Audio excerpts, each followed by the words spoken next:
তিনি বলছেন, আচ্ছা আল্লাহ বলছেন দেখো আমি যে আকাশ বানাইছি একটু তাকায় দেখো তো, মা তারা ফি খালকির রহমানে মিন তাফাউত, আমার সৃষ্টি রহমানের সৃষ্টির মধ্যে কোনো ভুল ত্রুটি দেখা যায় কিনা একটু তাকায় দেখো তো। ফারজিল বাসারা হাল তারা মিন ফুতুর, আবার তাকাও, আবার তাকাও। ثم ارجع البصر كرتين ينقلب إليك البصر خاسئا وهو حسير। বারবার তাকাও, তাকাতে তাকাতে তোমার চক্ষু অবশ হয়ে ক্লান্ত হয়ে তোমার কাছে ফিরে আসবে, আমার সৃষ্টি নৈপুণ্যতার মধ্যে কোনো ভুল পাবে না। আল্লাহ তাআলা বলছেন একটু দেখো না, তুমি তোমার নিজের দিকে একটু তাকাও না, কি করে আমি তোমারে বানাইছি। ওয়ালাকাদ কাররামনা বানি আদম, আদম সন্তানকে আমি সম্মানিত করেছি। গাছপালার মতো আইন তোমার জন্য মানা বাধ্য নয়। আইন বলছিলাম কয় প্রকার মনে আছে? একটা আইন হলো কার জন্য? প্রকৃতির জন্য। আর একটা আইন কার জন্য? মানুষের জন্য। প্রকৃতি আল্লাহর আইন মানতে বাধ্য, মানতেই হবে, কিন্তু মানুষকে আল্লাহ তাআলা আল্লাহর আইন মানতে বাধ্য করেন নাই। এবার বুক ভরে নিঃশ্বাস নিয়ে বলেন আলহামদুলিল্লাহ। ওয়ালাকাদ কাররামনা বানি আদম, আমি তোমাকে সম্মান দিয়েছি। এই জন্য গরুর মতো, কুত্তার মতো, ছাগলের মতো, সূর্যের মতো, চাঁদের মতো আমি তোমারে আমার আইন মানতে বাধ্য করি নাই। ফামান শাআ ফালিউমিন ওয়া মান শাআ ফালিয়াকফুর, ইচ্ছে করলে আমার আইন মানতেও পারো, ইচ্ছে করলে আমার অবাধ্য হতে পারো। কে বলতেছেন? এখন জোরে বলবেন না আল্লাহু আকবার। কত বড় স্বাধীনতা দিয়েছে ইসলাম। কে বলে ইসলাম ফান্ডামেন্টালিস্ট? কে বলে ইসলাম প্রতিক্রিয়াশীল? কে বলে ইসলাম রক্ষণশীল? কে বলে ইসলাম মৌলবাদী? যারা বলে ওরা 100% মৌলবাদী। কত বড় কথা। আল্লাহ বলেন, আল্লাহ আল্লাহ আল্লাহ। কাফ আর নুনের মালিক, খুন যা বলবেন, ওয়াইজা আরাদাল্লাহু শাইয়ান আইয়াকুলা লাহু কুন ফায়াকুন। আল্লাহ যখন ইচ্ছে করেন বলেন কুন হও, আর সাথে সাথে দেন আর দেয়ার, একটু দেরি হবে না, সঙ্গে সঙ্গে হয়ে যাবে। মানুষের জন্য আল্লাহ আইন মানতে বাধ্য করলেন না। কথা কি বুঝতেছেন আমার? ফামান শাআ ফালিউমিন, তোমাদের মধ্যে যাদের ইচ্ছা আমার আইন মানো, আমার উপরে ঈমান আনো। ওমান শাআ ফালিয়াকফুর, আর যদি ইচ্ছে করো তাহলে আমার অবাধ্য হতে পারো, এখতিয়ার দিয়া দিলাম। তোমারে আমি গরু ছাগলের মতো বাধ্য করলাম না, কারণ তুমি আমার সৃষ্টির মধ্যে, সকল সৃষ্টির মধ্যে তুমি আমার সেরা সৃষ্টি। লাকাদ খালাকনাল ইনসানা ফি আহসানি তাকওয়িম, সব থেকে সুন্দর করে বানাইছি আমি তোমারে। সুবহানাল্লাহ, সুবহানাল্লাহ বলে। তোমারে বানাবার মধ্যে কত বড় আর্ট। তোমারে যখন তৈরি করছি, কি আর্ট, কি শৈল্পিক সৌন্দর্য, কি নান্দনিক দৃশ্য। একটু তাকাও তো দেখি নিজের চেহারা, আয়নার দিকে দেখো তো দেখি কি সুন্দর করে আমি তোমারে বানাইছি। দুইটা চোখ দিলাম, চোখের উপরে আবার হাড্ডি দিলাম। সেই হাড্ডি চোখের উপরেও আছে, চোখের নিচেও আছে। দুইটা হাড্ডি দিয়া চোখটা ভিতরে দিছি। এই চোখ দুটা তো কুমিরের মতো কপালের উপরেও দিতে পারতাম না, পারতেন না? আরে বলেন না কেন ভাই? যদি চোখ দুইটা দুই হাড়ের মাঝখানে না হইয়া কপালের উপরে হইতো, ফুটবল খেলাইতেই পারতেন না। যেই ফুটবল খেলতে যাইতেন, হেড করতে গিয়ে দুইটা চোখ ডিমের মতো পোষ হয়ে যেত। আষাঢ় খেতেন, চোখ দুইটা শেষ।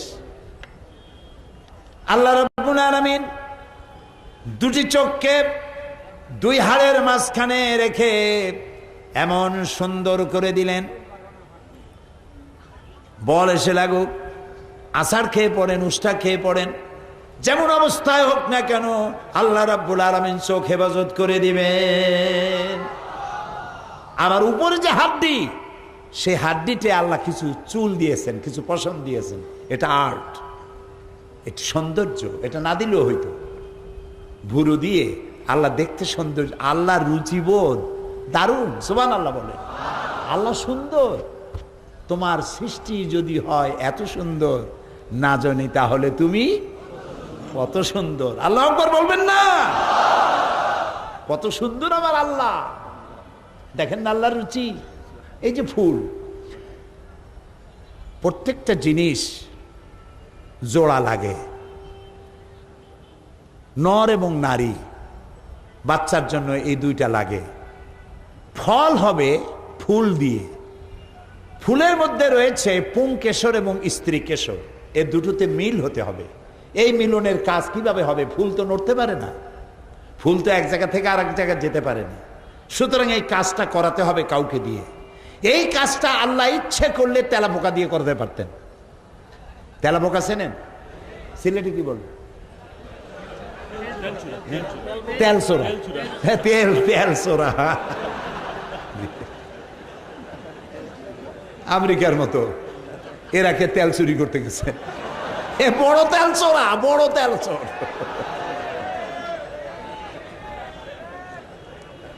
তো এই ফুলের স্ত্রী কেশর এবং পুংকেশরের এই মিলনের কাজটা আল্লাহ তাআলা তেলচোর দিয়ে করাইতে পারতেন।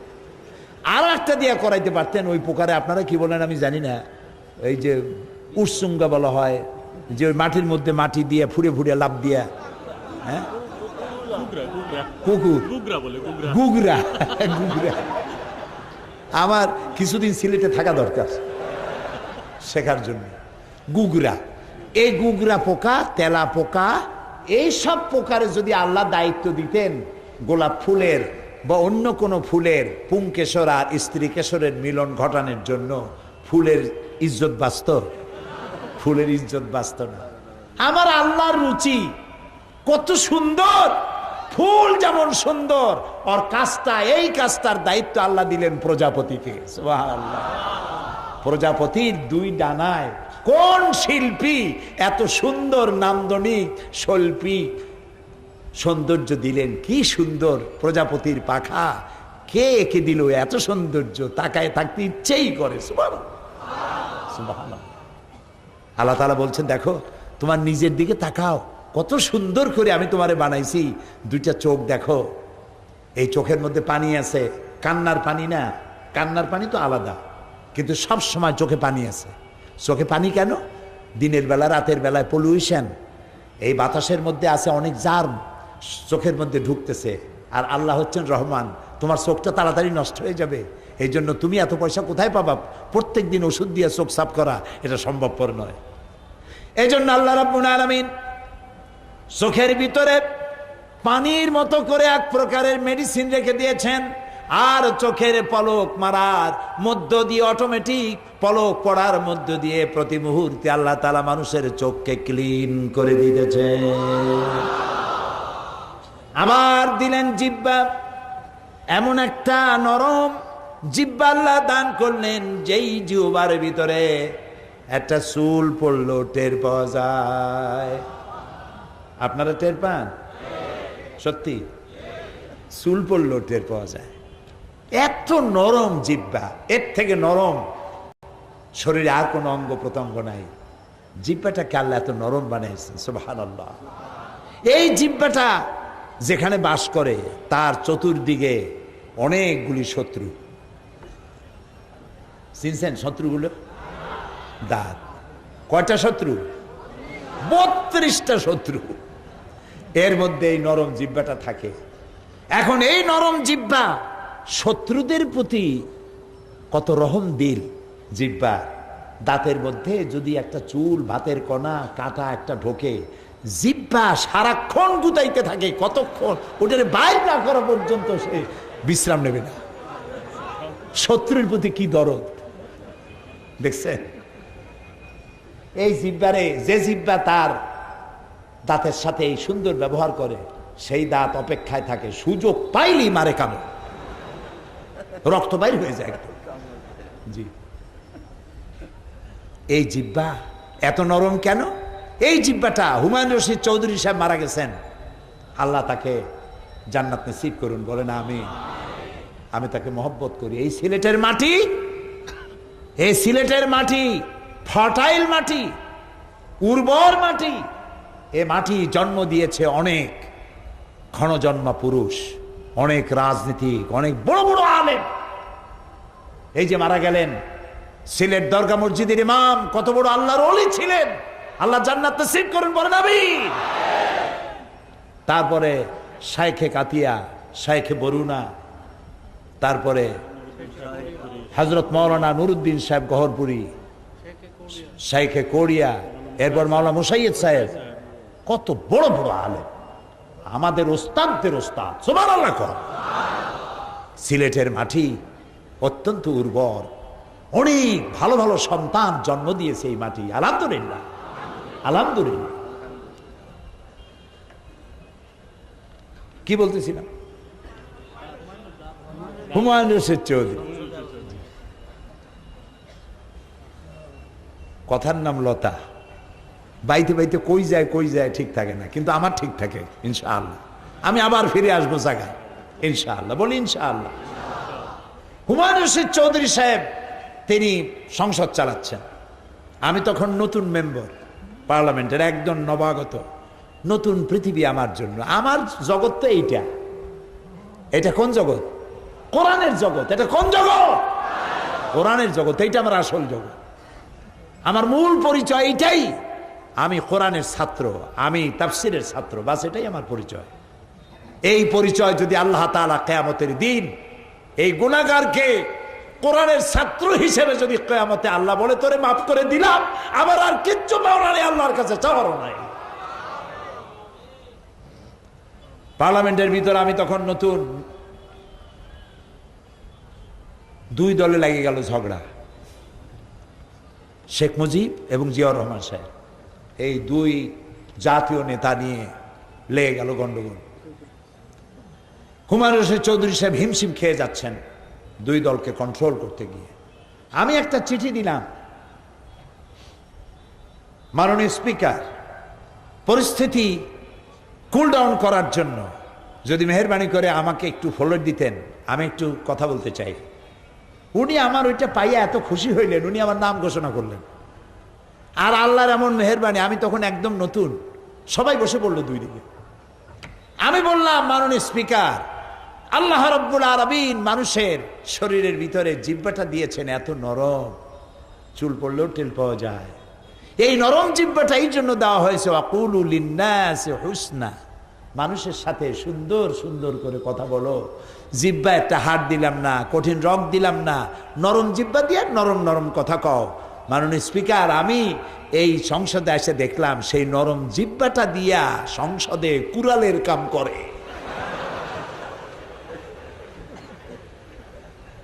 বাস একটা হাসাহাসির মধ্য দিয়া ঠান্ডা হলো। আরো কি বলছিলাম এখন তার মনে নাই। আমি তার জন্য দোয়া করি, হুমায়ুন রশিদ চৌধুরী সাহেবের জন্য। প্রিয় ভাই সব, একটি জিহ্বা হাজারো টেস্ট, এই জিহ্বাটা মধ্য দিয়ে আপনি পাচ্ছেন।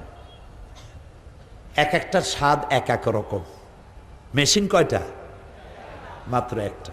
এই একটা মেশিন দিয়ে লাল শাকের মজা একরকম, নালি শাকের মজা আর এক রকম, গোলালুর একরকম, তারপরে মিষ্টি আলু আর এক রকম। আবার সিলেটে নাকি এই বাঁশও খায়। বাঁশগুলো যখন ওঠে তখন ওর উপরে একটা পাত্র দিয়ে রাখে, এরপর ওর মধ্যে পেঁচাইয়া কপির মতো হয়ে যায়, হয় না? এটার কি বলে? খলিল, বাঁশের খলিল, হ্যাঁ, কুড়িল। এবার বাঁশের চুঙ্গার মধ্যে চাউল দিয়া সিদ্ধ করিয়া, ওরও একটা মজা আলাদা। সিলেটের সাথে আমার সম্পর্ক বেশি, আলহামদুলিল্লাহ, আলহামদুলিল্লাহ। আল্লাহরে বলি, এই যে মহব্বত দুনিয়া হলো, এই মহব্বতের বিনিময়ে জান্নাতে একসাথে থাকতে পারি, তৌফিক দিয়া দিন। লন্ডনেও সিলেটিদের বাড়িতে বাড়িতে যা আমাকে ভালোবাসে, আমি সিলেটি মানুষের মতো এত অতিথি পরায়ণ এবং এত আলেম ভক্ত আমি অন্য কোথাও দেখি নেই। আলহামদুলিল্লাহ, আলহামদুলিল্লাহ। ভালোবাসা দিয়ে তাদের দিলগুলি ভরা।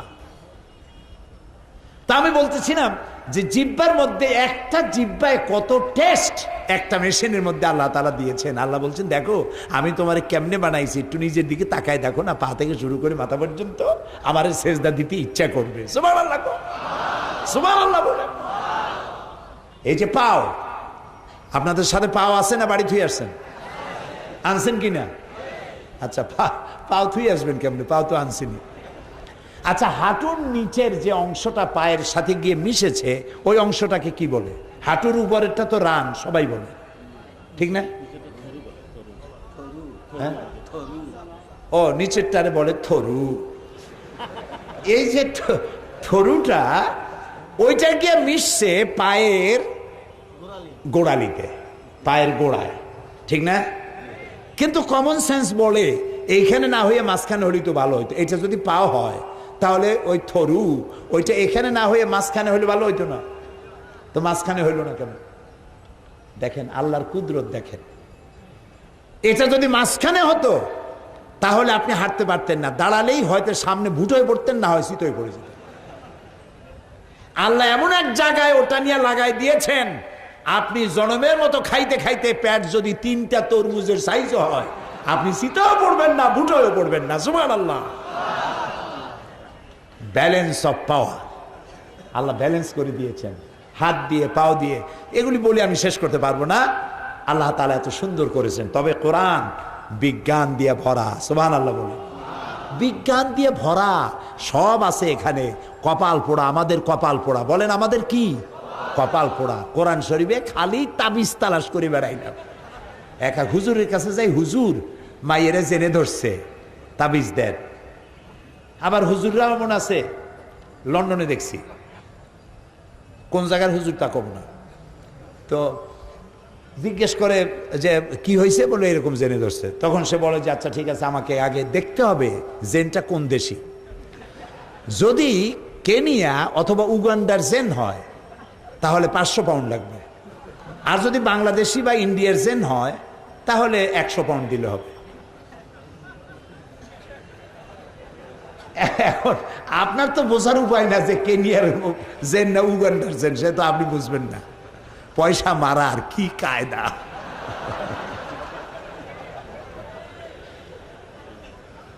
এই পয়সা এভাবে মারতেই থাকবে যতদিন আপনাদের চোখ না খুলবে। চোখ খুলতে হবে। আর চোখ খুলে দেয় কে? কোরআন। চোখ খুলে দেয় কে? চিল্লায় বলো। কোরআন চোখ খুলে দেয়। তো কোরআনে কারীমের কাছে শুধু তাবিজি আনতে গেলাম, আহারে এ কোরআন বিজ্ঞান দিয়ে ভরা। এই যে এখন বিজ্ঞানীরা বলছে যে মানুষ তৈরি হয় যখন, তখন তার মধ্যে একটা জিন তৈরি হয়। সেই জিনের মধ্যে লেখা দেয়, জিন মানে কিন্তু ওই মেয়ে লোকদের যে জেনে ধরে সেই জেন না, কিন্তু ইংরেজি জিন। এই জিনের মধ্যে তার ভালো মন্দ, বয়স ইত্যাদি সব কিছু জিনের মধ্যে লেখা থাকে। বিজ্ঞানীরা আজকে বলতেছে, আজ থেকে 1400 বছর আগে যে নবী লেখা জানতেন না, পড়া জানতেন না, ওমা তাদরি মাল কিতাব ওয়ালাল ঈমান, আপনি জানতেন না কিতাব কারে কয়, আপনি এটাও জানতেন না ঈমান কারে কয়। সুবহানাল্লাহ বলেন না? আমি শিখাইছি আপনারে। সে আল্লাহ তাআলা বলছেন, খালাকাহু ফাকাদ্দারাহু তাকদীরা, খালাকাহু ফাকাদ্দারাহু তাকদীরা। সৃষ্টি করেছি, খালাকাহু ফাকাদ্দারাহু, ফা না বলে খালাকাহু কাদ্দারাহু তাকদীরা বললেও হয়ে যেত। ফা লাগলো কেন? ফা লাগানো হয়েছে খালাকাহু ফাকাদ্দারাহু। সৃষ্টি করেছি, 1 সেকেন্ড দেরি করি নাই, সঙ্গে সঙ্গে তার ভাগ্য নির্ধারণ করে দেওয়া হয়েছে। এক্স অ্যান্ড ওয়াই দুটো যখন মিল হয়ে গেল, সৃষ্টি হলো এবং তার ভাগ্য সেখানে লিঙ্গবদ্ধ হয়ে গেল। কতদিন বাঁচবে, চোর হবে না ডাকাত হবে, গুন্ড হবে না বদমাশ হবে, মাস্তান হবে না কি হবে, মন্ত্রী হবে না এমপি হবে, আলেম হবে না জাহেল হবে, ছাগল হবে না পাগল হবে, কতদিন বয়স পাবে, দোজখে যাবে না বেহেশতে যাবে, গোষ্ঠী শুদ্ধ সঙ্গে সঙ্গে লিপিবদ্ধ হয়ে যায়। সুবহানাল্লাহ। আল্লাহ তাআলা বলছেন ওয়াকুল্লা ইনসানিন আলজামনাহু তায়রাহু ফি উনুকিহি, প্রত্যেকটি মানুষের গলায় ছোট্ট একটি ঘুঁটলি আমি বেঁধে দিয়েছি। কে বলছেন? বলেন। আপনারা মজা পাইতেছেন? আলহামদুলিল্লাহ গণ। কার কথা শোনাচ্ছি? আমার আল্লাহর কথা শোনাচ্ছি। আলহামদুলিল্লাহ। প্রত্যেকটি মানুষের গলার মধ্যে ছোট্ট একটি ঘুঁটলি আমি এখানে রেখে দিয়েছি। ওইটা কি করব? ওইটা কিয়ামতের দিন খুলে তোমার হাতে দিয়ে দেব আর বলবো ইকরা কিতাবাক, এবার পড়ো তুমি তোমার কিতাব। এইটা তোমার সারা জীবনের সমস্ত কাজ আর কথা লিপিবদ্ধ হচ্ছে গলার কাছে। আপনি চিন্তা করতে পারেন হাউ ইজ ইট পসিবল? এটা কি করে সম্ভব? একটা মানুষ, আজকাল মানুষ কম বাঁচে 70-80 বছর, কিন্তু আগের মানুষ তো 150, 200, 250, 500, 1000 বছর বাঁচত। একটা মানুষের 50, 60, 70, 80 বছরের বয়স, এত লম্বা বয়সে যত কথা বলেছে, যত কাজ করেছে, এতটুকুন জিনিসের মধ্যে তা ধরবে কি করে? এইটা বোঝা এখন মোটেই কঠিন না। আপনার মোবাইলে কতগুলি টেলিফোন নাম্বার আপনি সেভ করেছেন, দেখেন কতগুলি করছেন, ওর মধ্যে কত জিনিস আছে। এবার মক্কা শরীফ থেকে রমজান মোবারকে আল্লাহ তাআলা প্রতি বছর রমজানে মক্কা শরীফে নেন, আলহামদুলিল্লাহ, মাবুদের দয়া। রমজানে খতমে কোরআনের রাত শেষ করে জেদ্দা হয়ে ফিরবো, আমার একটা মোবাইল দরকার। আমার মোবাইলটা পুরানো হয়ে গেছে, একটা নতুন মোবাইল নেব। জিদ্দায় ঘুরতেছি, সাথে কিছু লোকজন আছে। মোবাইল যেটা পছন্দ হয় সেটার দাম বেশি, যেটা পছন্দ হয় না সেটার দাম কম। একটা পছন্দ হয়ে গেল ভালো, দাম কত? 1600 রিয়াল। 1600 রিয়াল। আমি বললাম আমি নেব না। সাথে যে আছে তার বললাম ভাই চলো তো অন্য কোনো দোকানে যাই যেখানে কম দামে পাওয়া যায়। পিছনে এক লোক কয় যে হুজুর এটা কি আপনার পছন্দ? আমি তারে পিছনে তাকায় দেখি চিনি না তাকে। তা আমি বললাম যে জিনিসটা তো পছন্দ, কিন্তু আমি এটা নেব না, এত দামি জিনিস আমি নিব না। আপনার দামের দরকার কি? আপনার পছন্দ হইলেই সারলো, দাম তো আমি দেবো, আমি তো পিছনে দাঁড়ায় আছি এই খেদমতটা করার জন্য। ওই বেচারা 1600 রিয়াল দিয়ে দিল। এখন এই মোবাইলের ফজিলতটা কি সেইটা বলবো। ফজিলতটা হচ্ছে সে আমার একটা মেমোরি কার্ড কিনে দিল। মেমোরি কার্ডটা এই আঙ্গুলের আমার কর্ডটা যতটুকুন এর অর্ধেক, এক করের অর্ধেক, একটা মেমোরি কার্ড। এই কার্ডটা ওর মধ্যে ঢুকাই দিল। আমি বললাম এটা কি? বললো যে এর মধ্যে 30 পারা কোরআন শরীফ। ফজিলাতুল শেখ আদ-দক্তুর আব্দুর রহমান আস-সুদাইস, ইমাম ও খতিব মসজিদুল হারাম মক্কা আল মুকাররমা। ফজিলাতুল শেখ আদ-দক্তুর সৌদ আশ-শুরাইম, ইমাম ও খতিব মসজিদুল হারাম মক্কা আল মুকাররমা। এই দুইজনের তেলাওয়াত করা কোরআন শরীফ 30 পারা এতটুকুন মেমোরি কার্ডের মধ্যে ঢুকানো আমার মোবাইলের মধ্যে। যখন যে সূরা খুশি আমি শুনতে পারি। এই বুদ্ধিটা, এই কাজটা কে করেছে? কয় যে আল্লাহ করছে। একটা কথা হইল, আল্লাহ বুঝি মোবাইলের সিম বানাবে। এই কাজটা করেছে মানুষ। কে করেছে? মানুষ। বুদ্ধিটা দিছে কে? এরপরে শুনেন আল্লাহ কি বলেন, ওমা উতীতুম মিনাল ইলমি ইল্লা কালিলা। ওমা উতীতুম মিনাল ইলমি ইল্লা কালিল যদি বলতেন তাহলে বোঝা যাইতো কিছু পাইছি, কিছু পাইছি। কিন্তু আল্লাহ বলছেন ওমা উতীতুম মিনাল ইলমি ইল্লা কালিলা, একেবারে সামান্য থেকে সামান্যতম জ্ঞান তোমাদেরই দিয়েছি। সে জ্ঞানটা কতটুকু ওইটা বুঝাবার জন্য আমি বলি, প্রশান্ত মহাসাগরের ভিতরে একটা পাখি যদি তার ঠোঁটটা ডুবাই দিয়া পানি ভেতরে ঠোঁট ডুবাইয়া ঠোঁটটা যদি উঁচা করে, প্রশান্ত মহাসাগরের পানি কতখানি কমবে? বুঝেন না? পানি কমলো কত?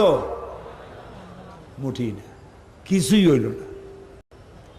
প্রশান্ত মহাসাগরের ভিতরে একটা পাখি তার ঠোঁট ডুবাইয়া যতটুকুন পানি উঠাতে পারে নাই, তাম পৃথিবীর সমস্ত মানুষ কিয়ামত পর্যন্ত আল্লাহর অফুরন্ত জ্ঞান ভান্ডার থেকে অতটুকুনো জ্ঞানও লাভ করতে পারে নাই। আল্লাহ হচ্ছেন আলিম। আল্লাহ কি? আলিম, সমস্ত জ্ঞানের উৎস। সুবহানাল্লাহ।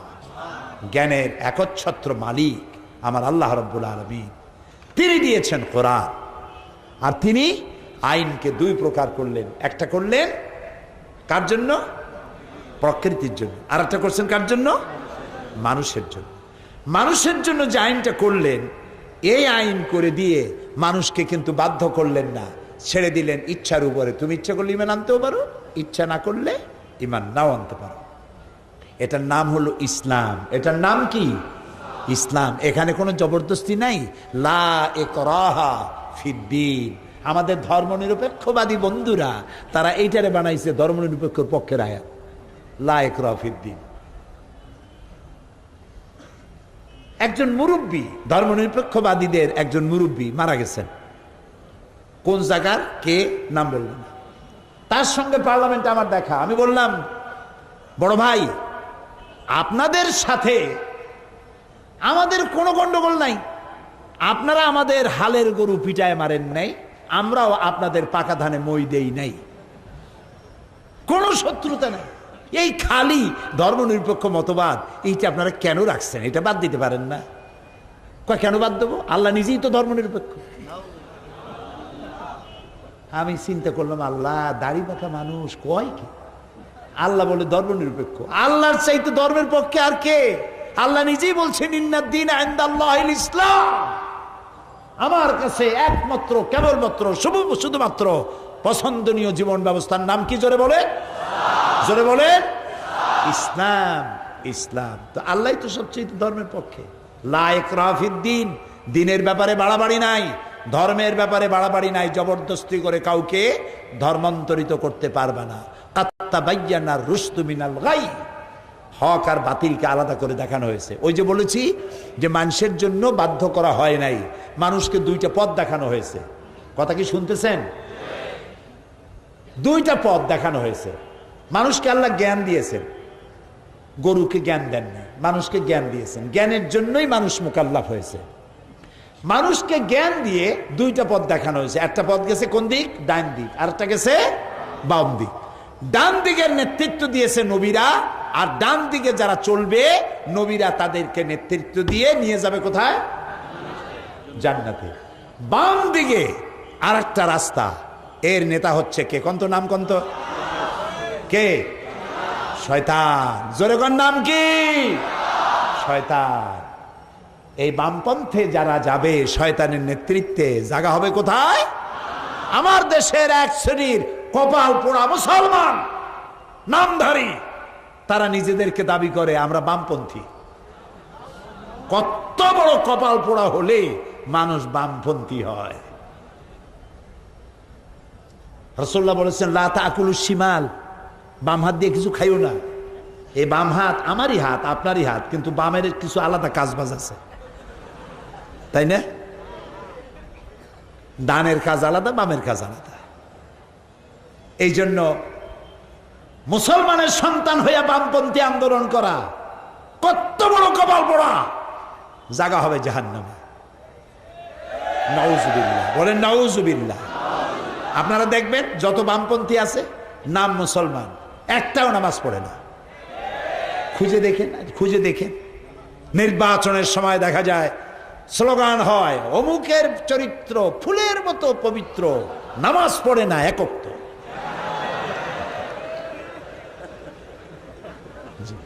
এই হলো বামপন্থী।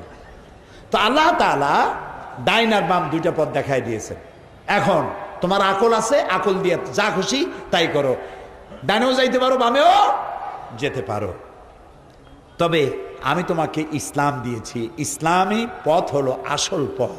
এই পথে জোরাজুরি নাই, এ পথে কোনো বাধ্যবাধকতা নাই, মারধরি নাই, দাঙ্গা নাই, মারপিট নাই। রাসূলুল্লাহকে আল্লাহ তাআলা বলেছেন, ইন্নামা আনতা মুযাক্কিরুন লাস্তা আলাইহিম বিমুসাইতির। হে নবী, আমি আপনাকে দারোগা বানাই নাই, উপদেশক।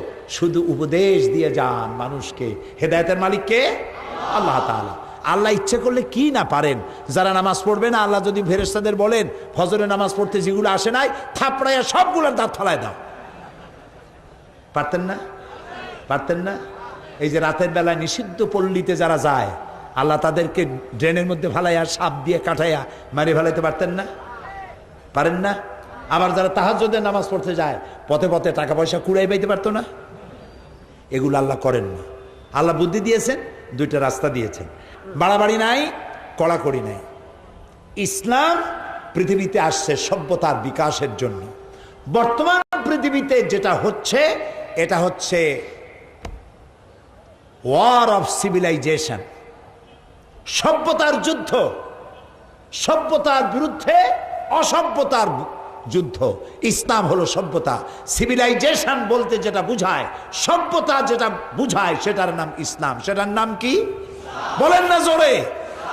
এই যে 8ই মার্চ, এটা কি মাস? এইটা কি মাস ইংরেজি? মার্চ। এই মার্চ মাসের 8 তারিখে আন্তর্জাতিক নারী দিবস পালিত হলো, ঠিক না? আমি এটিএন বাংলায় প্রতি শুক্রবার আমার বক্তব্য প্রচারিত হয়, জানেন আপনারা। সেখানে আমি বলেছি 8ই মার্চ আন্তর্জাতিক নারী দিবস পালন হলো। এখন আবার দিবস যে কত চিন্তা করে কুলাইতে পারবেন না। আন্তর্জাতিক নারী দিবস, কন্যা দিবস, পিতৃ দিবস, মাতৃ দিবস, প্রবীণ দিবস, স্বাস্থ্য দিবস, তারপরে এই আসল কথা কই বলেছে, ভালোবাসা, ভ্যালেন্টাইন, ভালোবাসা দিবস, কি সাংঘাতিক। এখন আবার শুনলাম নতুন আর একটা দিবস বেরিয়ে, সেটার নাম হলো আন্তর্জাতিক চিন্তা দিবস। তা আমি জিজ্ঞেস করলাম, ভাইরা এইটা আবার কি? এই যে আন্তর্জাতিক চিন্তা দিবস জিনিসটা কি? কয় যে আমরা বহুত চিন্তা করছি, বহুত চিন্তা করছি, অনেক চিন্তা ভাবনা করে তারপরে আমরা একটা সিদ্ধান্তে পৌঁছে গেছি। বললাম সেটা দল শুনতেই হয়, জিনিসটা কি? বললো যে সেটা হচ্ছে এই, আমরা আন্তর্জাতিক চিন্তা দিবসে প্রত্যেকটা পার্কে, আইল্যান্ডে এবং গাছের গোড়ায়, যে কোনো সুন্দর সুন্দর জায়গাগুলিতে আমরা সব একত্রিত হয়ে বসবো। তারপরে গভীর মনোযোগ সহকারে আমরা চিন্তা করে দেখব যে আসলেই আমরা কোনো ব্যাপারে চিন্তা করছি কিনা। এটা হলো আন্তর্জাতিক চিন্তা দিবস। নেই কাজ তো খই ভাজ, কোনো কাজ না থাকলে যা হয়। তো আন্তর্জাতিক নারী দিবস, আমি বললাম নারীর মর্যাদা, একদিন আপনারা নারী দিবস পালন করলেন, র্যালি করলেন, সমাবেশ করলেন, মিছিল করলেন, কবি, সাহিত্যিক, দার্শনিক সবগুলি আইনা বক্তৃতা, কবিতা, ছড়াছড়ি ইত্যাদি সব করলেন। নারীর মর্যাদা কি আদায় করতে পারলেন? নারীর সম্মান কি আদায় করতে পারলেন? নারী অধিকারের মানিকেই যে বেলি রোডের, ঢাকার বেলি রোডের রাস্তার ফুটপথে পা ঝুলাইয়া পরের ছেলে আর পরের মেয়ে এক জায়গায় বসে বসে চিনাবাদাম চাবানো, এটা কি নারীর অধিকার? দিনের আলোকে অথবা রাতের আধারে জাতীয় সংসদের চতুর্পাশে কপত কপতি বাকবাকুম করে বেড়ানো, এটাই কি নারীর অধিকার? নাউজুবিল্লাহ, এটা নারীর অধিকার নয়। নারীর সম্মান ইসলাম দিয়েছে, সুবহানাল্লাহ। সেটাও আজকে আমার বিষয় নয়। ভালোবাসা দিবস, ভালোবাসা দিবসের ভণিতা তো তারাই করবে যাদের ভালোবাসা জীবনে নাই। আমার প্রত্যেকটা দিন ভালোবাসার। আমি মুসলমান, চিল্লায় বলো আমরা কি? আমার প্রত্যেক দিন ভালোবাসার, আমার জন্ম ভালোবাসার, আমার বেঁচে থাকা ভালোবাসা, আমার মৃত্যু ভালোবাসা। যাদের জীবনে কোনো ভালোবাসা নাই, ওদের জীবনে অন্তত বছরে একবার ভালোবাসার নামে ভণিতা করা লাগে। ভণিতা বোঝেন তো? একটু ভণিতা করা লাগে। এই যে ইউরোপ, আমেরিকায় যায় দেখেন পাগল কোন দেশে বেশি? আমেরিকায়। সব থেকে বেশি পাগল কোথায়? আমেরিকায়। পাগল হবে না কেন? বউর সাথে যদি স্বামীর ভালোবাসা না থাকে, স্বামী পাগল হওয়া ছাড়া কোনো উপায় নেই। পাগল তো ভালো, ছাগল হয়ে যাবে শেষ পর্যন্ত। বউ স্বামীরে বিশ্বাস করে না, স্বামী তার বউরে বিশ্বাস করে না, পাগল তো হবেই। Broken family. আমরা আমাদের দেশ নিয়ে তাদের খুব জ্বালা। জ্বালা কেন? আমরা তো শান্তিতে আছি কেন? আমাদের দেশের মতো বাপ, দাদা, দাদি, মা, ভাই, বোন একসাথে যৌথ পরিবারে মতো থাকা পৃথিবীতে কোথাও নাই, কোনো জাতিতে নাই। ঠিক কিনা বলো? আলহামদুলিল্লাহ, যৌথ ফ্যামিলি আমার দেশে আছে, আলহামদুলিল্লাহ। তা আমরা শান্তিতে আছি কেন? এটাই হলো তাদের জন্য বিপদ। সেই জন্য বসন্তের কোকিলেরা, নির্বাচনের বাতাস সুরসুর করে যখন একটু বয়ে উঠছে, বসন্তের কোকিলেরা উড়ে আসতেছে ইউএ থেকে আসতেছে, আমেরিকা থেকে আসতেছে, আমাদেরকে উপদেশ খয়রাত দিতে আসতেছে। আমাদেরকে গণতন্ত্র শিখাইতে আসো তোমরা। বাবাজিরা, আয়নায় চেহারা দেখো, ইরাকের গণতন্ত্র কারা ধ্বংস করেছে? আফগানিস্তানের গণতন্ত্র কারা ধ্বংস করলো? আলজেরিয়া কারা ধ্বংস করলো? বসনিয়া চেচনিয়া কারা ধ্বংস করেছে? আমাদেরকে গণতন্ত্র শিখাইতে আইছো না, মানবাধিকার আমাদের শিখাও। লজ্জা হওয়া উচিত, তোমাদের শরম হওয়া উচিত। তোমরা ইরাকের আবু গরিব কয়েদখানায়, আহারে আহা, মুসলমান পুরুষগুলিকে উলঙ্গ করে আমার কলিজা ফেটে যায়। মুসলমান পুরুষগুলিকে উলঙ্গ করে, একটা পুরুষের উপর আরেকটা, তার উপর আরেকটা, উলঙ্গ পুরুষগুলি দিয়ে, মুসলমান দিয়ে পিরামিড বানাইছো। মানবাধিকার শিখাইতেছ আমাদের? 70 বছরের বৃদ্ধা নারী গাধার মতো হাত আর পাও নিচু করে দিয়া তার পিঠের উপরে চড়ে বাজারে ঘুরাইছো। আমারে শিখাও মানবাধিকার। কিউবার গুয়ান্তানামো বেতে মুসলমান কয়েদিদের হাত পাও বেঁধে তার চোখের সামনে কোরআন শরীফে তোরা পেশাব করেছিস। তোরা মানুষ, তোদের মানবাধিকার আর তোদের গণতন্ত্রের উপর আমরা ধিক্কার মারি, আমরা থুতু নিক্ষেপ করব।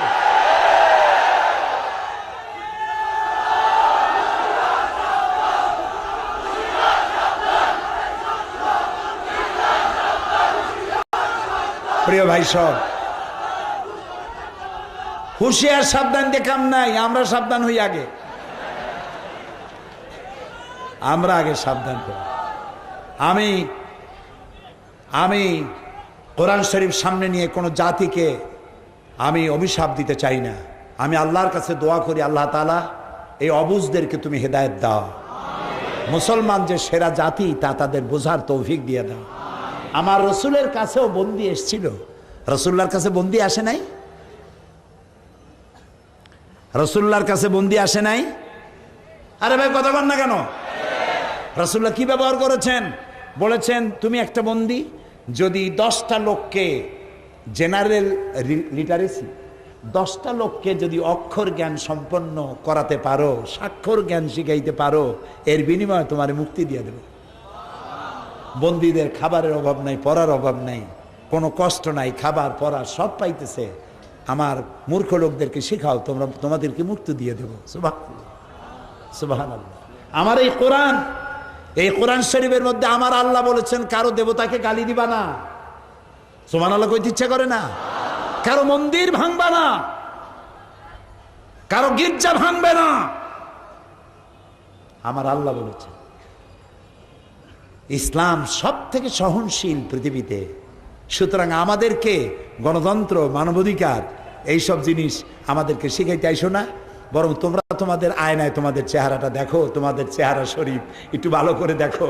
এই যে কদিন আগে ওহাইও এবং ফ্লোরিডায় কি হইল, রেটিনা না কি বলে না বলে, হ্যাঁ ক্যাটরিনা, রিটা আর ক্যাটরিনা, এইসব নাম আমরা শুনি নাই। তোমরা পাপ করবা মর্ডার, আল্লাহর আযাবও হবে মর্ডার আযাব। যে ধ্বংস হয়েছে 100 বছরের মধ্যে এই সব শহর তারা আর করতে পারবে না।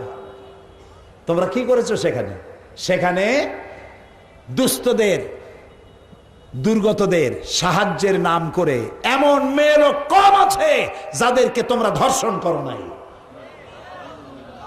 আমরা গরিব হতে পারি, আমার দেশ গরিব হতে পারে, কিন্তু ডিজাস্টার হলে পরে, ঘূর্ণিঝড় হলে পরে, অথবা জলোচ্ছ্বাস হলে পরে, কোন এলাকা বিধ্বস্ত হলে পরে আমার দেশের লোকেরা সাহায্য দিতে গিয়ে নারী ধর্ষণ করেছে, এই দৃষ্টান্ত বাংলাদেশে নাই। কাজে আমাদেরকে শিখাইতে আইসো না। প্রিয় ভাই সব, সেই জন্য বলি সকলকে, আমরা আমাদেরকে চিনতে শিখি। আমার নাম মুসলমান, আলহামদুলিল্লাহ বলে। নবী করিম সাল্লাল্লাহু, আজকে আর বাড়াবো না, নবী করিম সাল্লাল্লাহু আলাইহি ওয়াসাল্লাম ইসলামী রাষ্ট্র তৈরি করে বিদায় হয়ে গেলেন। মদিনার এক সুন্দরী যুবতী নারী যাচ্ছিল এক আত্মীয়র বাড়ি, পথে সন্ধ্যা হয়ে গেল। তারপরে সে চিন্তা করলো, অবিবাহিতা যুবতী নারী, সারা জীবনের লালিত সতীত্ব আজ আমার শেষ হয়ে যাবে যদি কোনো পরপুরুষের সামনে পড়ি। শুনতেছেন? ইতিহাস, ইতিহাস সোনার অক্ষরে লেখা থাকবে কিয়ামত পর্যন্ত। যুবতী নারী, সন্ধ্যা হয়ে গেল মরুভূমির ভিতরে, নির্জন মরুভূমি। দেখতে পেল এক যুবক পুরুষ তার দিকে আগায় আসতেছে। যুবক পুরুষকে আসতে দেখে ভয়তে বসে পড়েছে, গায়ের রক্ত হিম শীতল হয়ে গিয়েছে। এক্ষুনি আমার সতীত্ব সব শেষ। অলংকার তো যাবেই, ওটা তো কোনো ব্যাপার না, কিন্তু আমার জীবনের, একটা নারীর জীবনের সতীত্ব হচ্ছে তার শ্রেষ্ঠ সম্পদ। যুবক এই অন্ধকারের ভেতরে যুবতীটির সামনে এসে দাঁড়ালো। যুবতীর চোখের দিকে তাকায়ছে যুবক ছেলেটি, রক্ত ফ্যাকাশে চেহারা যুবতীর। যুবক বলছে, মা, আমাকে দিয়ে তোমার কোনো ক্ষতি হবে না, আমাকে দিয়ে তোমার কোনো অনিষ্ট হবে না। মা, মা তুমি ভয় পাচ্ছ কেন? তুমি কোথায় যাবে আমাকে বলো, আমি নিরাপদে তোমাকে পাহারা দিয়ে তোমার গন্তব্যে পৌঁছে দেব। আমার পরিচয় শোনো, আমি মুসলমান। আল্লাহু আকবার। ইসলাম এই মুসলমান তৈরি করেছিলেন। ইসলাম, এই ইসলাম দিয়ে পৃথিবীতে রাসূলুল্লাহ এই ইসলাম নিয়ে এসেছিলেন, আর এই মুসলমান তিনি তৈরি করেছিলেন। আমি এবার মিশর সফর করেছিলাম। মিশরের জীবনে আমার মিশরে যাওয়া হয়নি। এবার আল্লাহ তাআলা আমাকে মিশর যাওয়ার তৌফিক দিয়েছিলেন। আরবি এক প্রবাদ আছে, মান লাম ইয়ারাল মিসরা লাম ইয়ারাদ দুনিয়া। যে মিশর দেখে নাই সে নাকি দুনিয়া দেখে নাই। আমি আমার 5 দিনের অভিজ্ঞতায় দেখলাম যে সত্যি মিশর না দেখলে দুনিয়া দেখা হয় না। হাজারো সভ্যতার লালন ভূমি মিশর। কি দেখলাম সেখানে সেটা আজকে বলবো না, কালকে বলবো ইনশাআল্লাহ, যদি আল্লাহ কালকে বাঁচায়। আপনারা মনে করাই দিয়েন, কালকে বলবো। আজকে বলতে চাই যে ইসলাম আল্লাহ তাআলা আমাদেরকে দিয়েছেন একটা নিয়ামত, আলহামদুলিল্লাহ বলি। এখানে কোনো বাড়াবাড়ি নাই। আল্লাহর আইন, আল্লাহর আইন কি? এই যে আল্লাহর আইনের জন্য মারামারি হচ্ছে। শেখ রহমান আর একটা কি, এরে সিদ্দিকুল্লাহ বলবেন, বাংলা আমার মায়ের ভাষায় শয়তানের নামের সাথে বাংলা জোড়া বাংলা নামের অপমান করা হবে। ওরে সিদ্দিকুল্লাহ বলুন।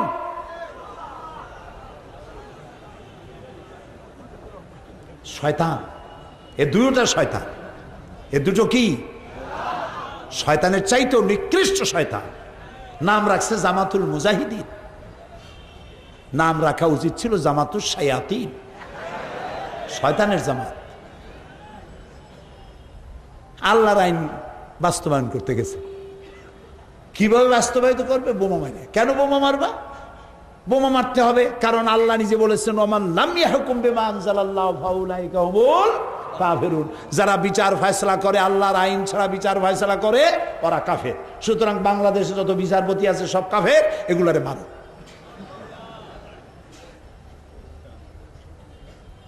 অর্ধশিক্ষিত অশিক্ষিত যুবক, গরিব, এদেরকে মা বাবের কাছ থেকে নেওয়া হয়েছে। আমরা ইতিহাস যা পেলাম পত্রপত্রিকায়, মা বাপকে বলা হয়েছে, তোমার ছেলে, তুমি তো লেখাপড়া শিখাইতে পারবে না, তোমার ছেলেটা খুব মেধাবী, আমরা টাকা পয়সা খরচ করে বড় আলেম বানাই দেবো, কিয়ামতে বেহেশতে যাবা না, কোন জায়গায় যাবা টেরও পাবা না।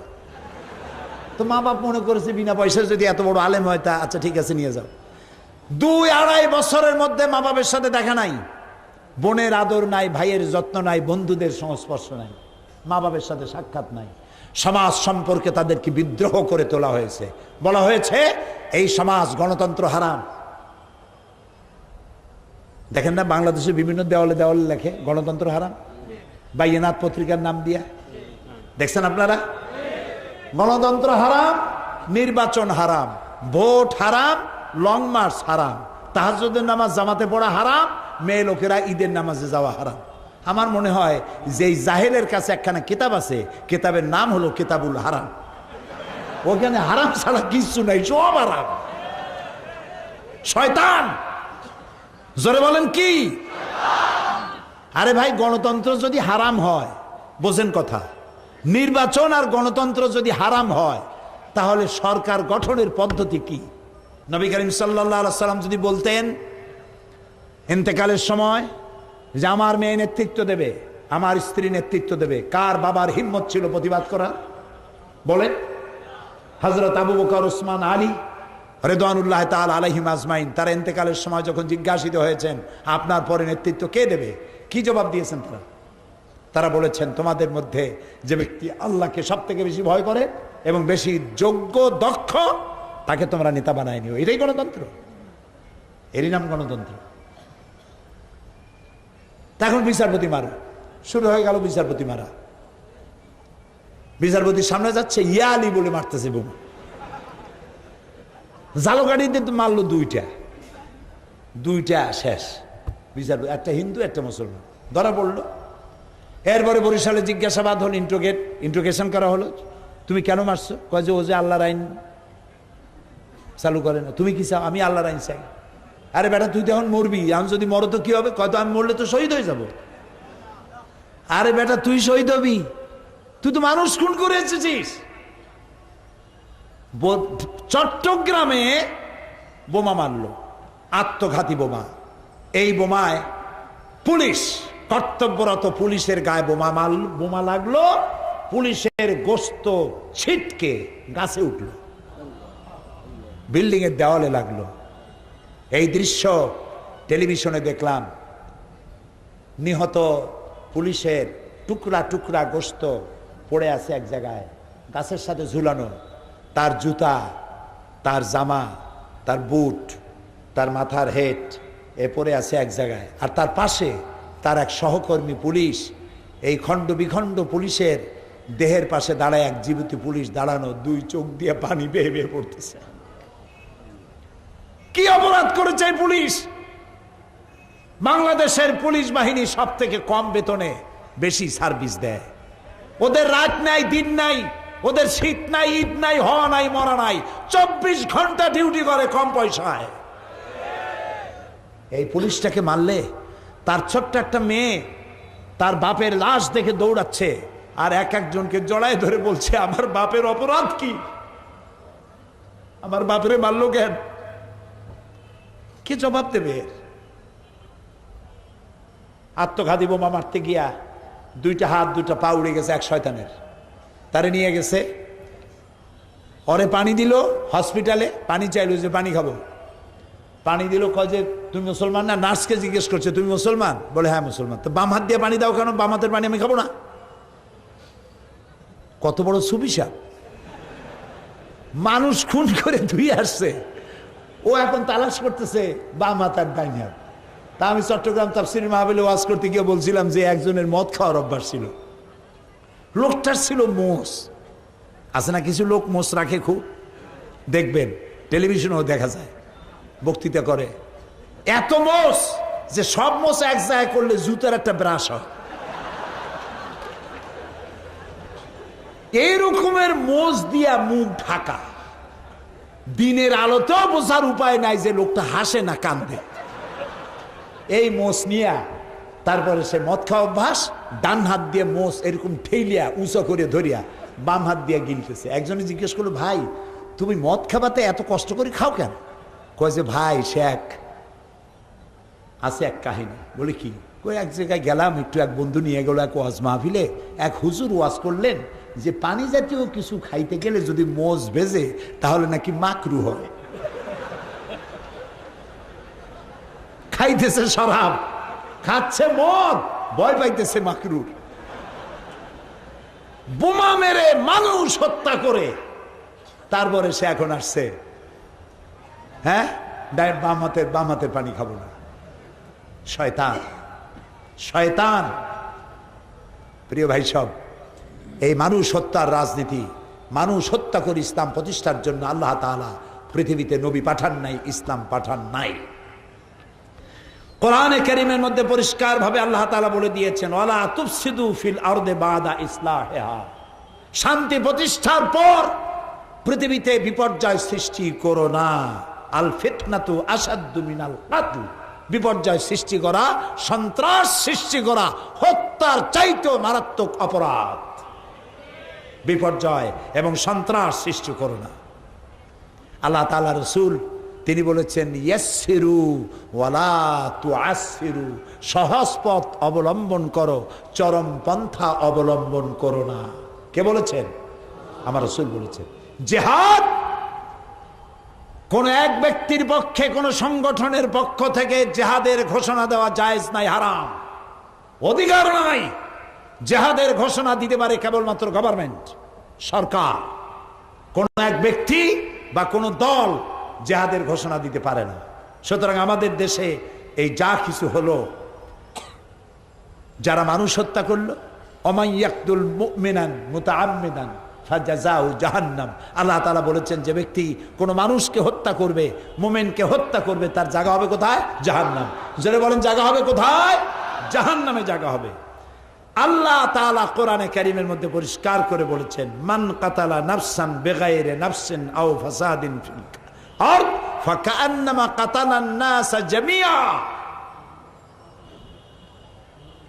এই পৃথিবীতে যদি কেউ একটা মানুষকে কেউ হত্যা করে, সেজন্য সারা পৃথিবীর সব মানুষকে হত্যা করলো। বলেন নাউজুবিল্লাহ। একটি মানুষকে যদি কেউ বাঁচায় দিল, সেজন্য সারা পৃথিবীর সমস্ত মানুষকে বাঁচার সুযোগ করে দিল। সুবহানাল্লাহ বলেন। সুতরাং যারা আল্লাহর কাছে রাসূলুল্লাহ বলছেন, নবী করিম সাল্লাল্লাহু আলাইহি সাল্লাম বলছেন যে আল্লাহর কাছে এই পৃথিবীটা ধ্বংস হয়ে যাওয়া সহজ, একটা মানুষ নিহত হওয়া এর থেকে বেশি কঠিন। বাংলাদেশে এই জামাতুল মুজাহিদিন, হরকতুল জিহাদ, আর কি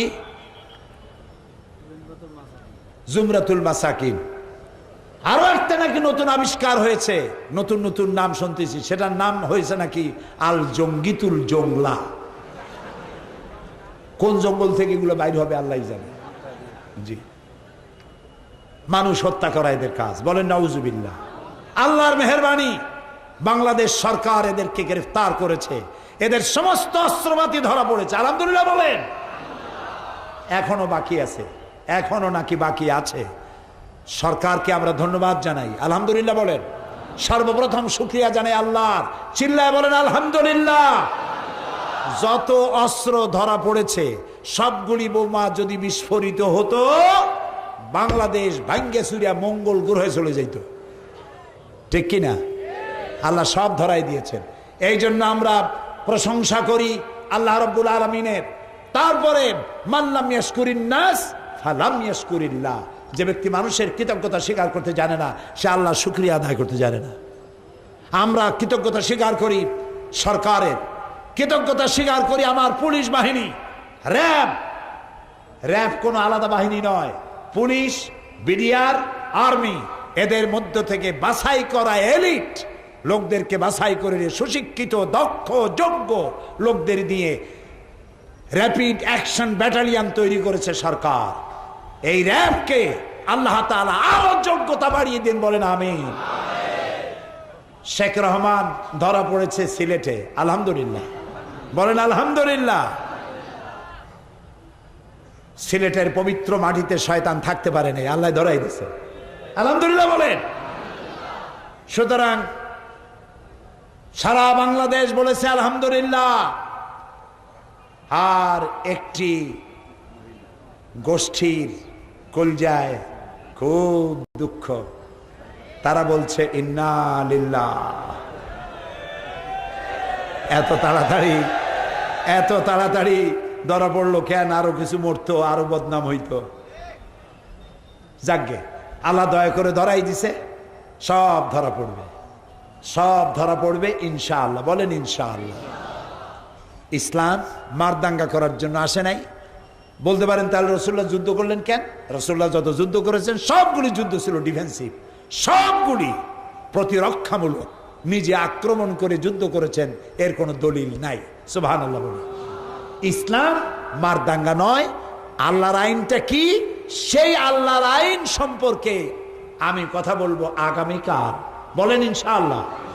সেই জন্য আপনারা আপনাদের ভাই বোন সবাইকে ডেকে নিয়ে আসবেন, বন্ধু বান্ধব সবাইকে নিয়ে আসবেন আগামীকাল। আনবেন তো সবাই? একজনে ৩-৪ জন নিয়ে আসবেন, কোরআনের এই কথাগুলি শুনে যদি হেদায়েত নসিব হয়ে যায়, বাংলাদেশ আলহামদুলিল্লাহ শান্তির নিবাস হবে। আমরা এখন মোনাজাত করব, মোনাজাতের জন্য বসেন। প্রিয় ভাই সব, মোনাজাত হয় কার কাছে একটু বোঝেন আগে কথা। মোনাজাত হয় কার কাছে বলেন না? তো মোনাজাতের নাম শুনে যদি আপনি হাঁটেন, তাহলে ফেরেশতার ক্যামেরায় আপনার চেহারাটা উঠবে কিভাবে? নাউজুবিল্লাহ কর। এখন আকল বলে কোনো জিনিস যদি থাকে, হাঁটার মতো বেয়াদবি করবেন না, এটা বেয়াদবি। মোনাজাতের নাম শুনে হাঁটা এটা কোনো মুসলমান মুমিনের কাজ? আগামীকাল এই কথা যেন আমার বলা না লাগে। আমি জানি সিলেটের মানুষের অত্যন্ত ভদ্র সুশিক্ষিত। কালকে যদি কেউ এরকম হাঁটেন, আমি বুঝবো সে সিলেটের মানুষই না, আর এক জায়গায়। আল্লাহ রহম করুক, আমরা বলি আমিন। আগামীকাল আপনারা আপনাদের ভাই বোন বন্ধু বান্ধব সবাই নিয়ে আসবেন। আলোচনা হবে ইসলামী আইন কি জিনিস, এটা কি মারামারি, খুনাখুনি, দাঙ্গা, এটা জিনিসটা কি, এটার উৎপত্তি কেন হলো, পরিণতি কি, যাচ্ছি কোথায়, দায়িত্ব কি, এই কথাগুলি আগামীকাল বলবো যদি আল্লাহ তৌফিক দেয়, বলি আমিন। এখানে এখন মোনাজাত হবে, মোনাজাতের পর আজান হবে, এশার নামাজ জামাতে আদায় করবেন। ঢাকা থেকে অনেকগুলো লাইব্রেরি এসছে, মোবাইল লাইব্রেরি, অনেক বই আছে, আপনারা বইগুলো কিনে নিয়ে যাবেন। বিশেষ করে মিশরে আমি কি দেখেছি কালকে বলবো, কিন্তু ওটা আমি বই লিখে ফেলেছি, রাস্তায় রাস্তায় বই লিখছি। এখন চিন্তা করেন মিশরের রাস্তা কত ভালো যে রাস্তায় বসে গাড়িতে বসে বই লেখা যায়, কেমন দেশ। আমি কালকে সে কথাগুলি বলবো। বইয়ের নাম রেখেছি নীল দরিয়ার দেশে। এই বই পড়ার সময় আপনার মনেই হবে যে আপনি যেন মিশরে নিজেই গেছেন। এই বইটি পাওয়া যাবে। আর সন্ত্রাস ও জঙ্গিবাদ দমনে ইসলাম, এটি আমার লেখা বই। সন্ত্রাস আর জঙ্গিবাদের সাথে ইসলামের যে কোনো সম্পর্ক নাই, এই বইটির মধ্যে পাওয়া যাবে। আর আল্লাহ তাআলা মৃত্যু দেহ নিয়ে কি করবেন, আমরা মরে গেলে আমাদের মরা লাশ নিয়ে আল্লাহ করবেন কি, আর আল্লাহ এখন কোথায় আছেন। ছোট ছোট বই, দামও কম, ওইখানে বহুত বই পাওয়া যাবে। আর আমাদের ইসলামী আন্দোলনের, সারা পৃথিবীর ইসলামী আন্দোলনের নেতা মুরব্বী অধ্যাপক গোলাম আজম সাহেবের লেখা দুটি বই। একটা হলো বাংলাদেশ ইসলামী ঐক্য প্রচেষ্টার ইতিহাস, আরেকটি হচ্ছে পরিপূর্ণ জীবন বিধান হিসাবে ইসলামের সহজ পরিচয়। উনি যেমন সহজ করে বলতে পারেন, সহজ করে লিখতেও পারেন। কাজেই ওনার লেখা এই দুটি বই পাওয়া যাবে ওখানে। আরো অনেক বই আছে, আপনারা ওখান থেকে খুঁজে নিয়ে যাবেন, আপনারা পড়বেন। আল্লাহ তাআলা তৌফিক দান করুন। মোনাজাতের পরে আজান, আজানের পরে নামাজ। আল্লাহুম্মা আমিন। ربنا ظلمنا أنفسنا وإن لم تغفر لنا وترحمنا لنكونن من الخاسرين। আয় আল্লাহ তাআলা, হাজার হাজার মুসলমান নরনারী দীর্ঘক্ষণ তোমার দ্বীনের কথা আমরা শুনেছি, মেহেরবানি করে আমাদের জিন্দেগীর গুনাহ খাতাকে মাফ করে দাও রব্বুল আলামিন। আমাদের মা বাপ মুরব্বী যারা দুনিয়া থেকে বিদায় হয়ে গেছে, কবরগুলিকে জান্নাতের টুকরায় পরিণত করে দাও। রব্বির হামহুমা কামা রব্বায়ানি সগীরা। পড়েন সবাই, রব্বির হামহুমা কামা রব্বায়ানি সগীরা। আয় আল্লাহ তাআলা, পৃথিবীতে মুসলমানেরা যত জায়গায় বিপদে আছে, সমস্ত বিপদগ্রস্ত মুসলমানদের আল্লাহ তুমি সাহায্য করো। আয় আল্লাহ তাআলা, আমাদের প্রিয় জন্মভূমি বাংলাদেশের উপরে রহমত নাজিল করো রব্বুল আলামিন। আমাদের পুলিশ, আমাদের র্যাব, আমাদের আর্মি, আমাদের সেনাবাহিনী, তারা যে যোগ্যতার সাথে কাজ করতেছে, যত দুষ্ট ইসলামের নামে, তোমার আইন প্রতিষ্ঠার নামে যারা ভুল পথে পরিচালিত হয়েছে, আল্লাহ তুমি তাদের হেদায়েত করো। আর দুষ্টদের তুমি ধরায় দাও। এদের মদতদাতা কারা, এদের সাহায্যকারী কারা, এদের পরামর্শদাতা কারা, সবগুলিকে জাতির সামনে চেহারা খুলে দাও। আল্লাহ তাআলা, আগামীকাল এই মাহফিল শেষ হবে, তুমি দয়া করে আগামীকালকের মাহফিল সফলভাবে মাহফিল পরিচালনার সুযোগ করে দিও। এবং এই মাহফিলের আয়োজন করে আঞ্জুমানে খেদমতে কোরআন 31 বছর ধরে মাবুদ তোমার কোরআনের খেদমত তারা করছে। বিশাল আয়োজন, বিশাল প্যান্ডেল, লাইট, মাইক, মঞ্চ ইত্যাদি, অনেক খরচ হয় তাদের। আল্লাহ তাআলা সিলেটি ভাই বোনদেরকে আঞ্জুমানে খেদমতে কোরআনের এই বিশাল খেদমতে শরীক হওয়ার মতো আর্থিকভাবে সহযোগিতা করার তৌফিক সকলকে দান করে দিও। সবাই যেন যাওয়ার সময় টাকা দিয়ে যায়, এরকম আগামীকাল টাকা নিয়ে এসে আঞ্জুমানে খেদমতে কোরআনের সমাজ গঠনমূলক কাজে বেশি পরিমাণে সহযোগিতা করতে পারে এই তৌফিক আল্লাহ তুমি দিয়ে দিও। ربنا تقبل منا إنك أنت السميع العليم وتب علينا إنك أنت التواب الرحيم سبحان ربك رب العزة عما يصفون وسلام على المرسلين والحمد لله رب العالمين واجعل آخر كلامنا عند الموت لا إله إلا الله محمد رسول الله। السلام عليكم ورحمة الله।